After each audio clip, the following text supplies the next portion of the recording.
Lahore press club में Lahore Qalandars T10 team की तरफ से प्रेस कॉन्फ्रेंस का इनेकाद किया गया। राना आतिफ, क्रिकेटर आकिब जावेद, चौधरी उमर हुसैन, चौधरी बिलाल ने प्रेस कॉन्फ्रेंस में अबू धाबी T10 की टीम लाहौर कलंदर्स की इंतजामिया ने इंतहाई मसरत के साथ इस बात का ऐलान किया कि पाकिस्तान क्रिकेट टीम के साबका कप्तान और आलमी शोहरत याफ्ता allrounder Shahid Afridi Abu Dhabi T10 league के लिए लाहौर कलंदर्स फैमिली का हिस्सा होंगे। इस सीजन के लिए बतौर आइकॉन प्लेयर मुंतखब कर लिया गया है। ऑलराउंडर्स प्लेयर की टीम में शमूलियत 28 जनवरी से शुरू होने वाले अबू धाबी T10 टूर्नामेंट के लिए मजबूत और मुस्तहकम टीम बनाएंगे और शाहिद अफरीदी की आमद से टीम मजीद कामयाबी की बुलंदियां हासिल करेगी। इस मौका पर क्रिकेटर शाहिद अफरीदी ने वीडियो लिंक के जरिए गुफ्तगू करते हुए कहा, मेरे लिए बड़ी फख्र की बात है, ऑनर की बात है कि मैं इस वक्त लाहौर कलंदर का हिस्सा हूं as icon player.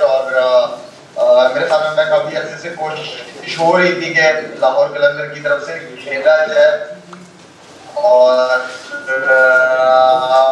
Last year भी प्लान था से नहीं आकर मैं समझता हूँ उन्होंने 4-5 साल मैंने जितना किसी फ्रेंचाइज को मेहनत करते हुए देखा है उनमें से इनकी मैनेजमेंट है जिन्होंने बड़े टैलेंट को सामने लेके आए। और ये सबसे अच्छी बात ये है कि ये सिर्फ एक महीने PSL पे फोकस नहीं करती, सारा साल क्रिकेट और टैलेंट को पूरे पाकिस्तान से उनको अपॉर्चुनिटी देने की कोशिश करते हैं। तो ये बहुत बड़ा इनिशिएटिव है। फ्रेंचाइज के ऊपर ये बहुत बड़ी रिस्पॉन्सिबिलिटी बनती है। सिर्फ खेलना नहीं होता कि एक महीने क्रिकेट हो गई खत्म, टैलेंट को लेके आना, सामने लेके आना, उसको चांस देना। तो ये इन्होंने बहुत बड़ा काम किया है पाकिस्तान क्रिकेट के लिए। राना आतिफ, क्रिकेटर आकिब जावेद, चौधरी उमर हुसैन और चौधरी बिलाल ने लाहौर 24 न्यूज़ से बातचीत करते हुए कहा, देखिए बड़ी ज़बरदस्त बात है कि T10 लीग जो है वो अब होने जा रही है। ऑब्वियसली पेंडेमिक की वजह से सारे लोग घरों में बंद थे और एंटरटेनमेंट उस तरह नहीं हो रही थी। पहले IPL हुई, PSL के प्लेऑफ्स के मैच हुए और अब T10 लीग जो है वो 28 जनवरी से होने जा रही है। सो लोगों को एंटरटेन करेंगे और लाला एक दफ़ा फिर मैदान में होंगे कलंदर्स की तरफ से। देखिए कोई भी लीग इस टाइम पे दुनिया में हो रही है वो बबल की पाबंद होती है और उसके साथ उसकी जितनी भी जो SOPs हैं वो फॉलो होंगी। और अभी जैसे आपने देखा पिछले दिनों ऑस्ट्रेलिया के अंदर 40% कैपेसिटी की इजाज़त दे दी थी।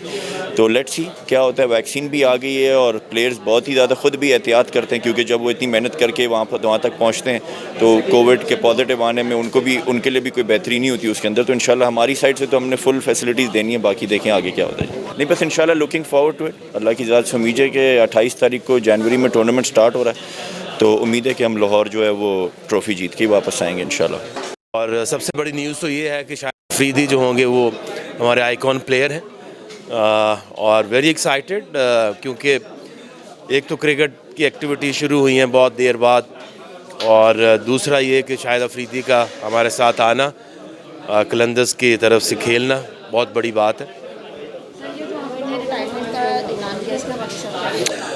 देखिए ये हर प्लेयर का एक हक है कि वो अपना फ़ैसला करे, बट जो उन्होंने एक बात की है वो कुछ मुझे ठीक नहीं लगती कि जी मैनेजमेंट की वजह से या वकार का उन्होंने नाम लिया या इनफैक्ट मिसबा की तरफ भी इशारा किया है। सो आई डोंट थिंक कि वकार तो सिलेक्टर नहीं है, वो तो एक बॉलिंग कोच है और वह भी रिसेंटली आए हैं।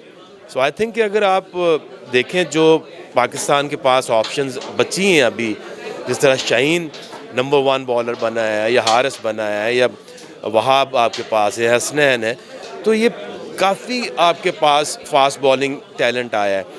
और अगर आप देखें तो मेरा नहीं ख्याल कि जो प्लेइंग 11 है उसमें मोहम्मद आमिर का अभी T20 या वनडे में मेरा नहीं ख्याल कि वो 3 बॉलर में वो आते। लाहौर कलंदर्स T10 के ओहदेदारान ने कहा कि शाहिद अफरीदी को क्रिकेट टीम में शामिल करना बहुत अच्छा फैसला है। हम इनकी शमूलियत से टीम को बहुत बुलंदी तक लेकर जा सकते हैं।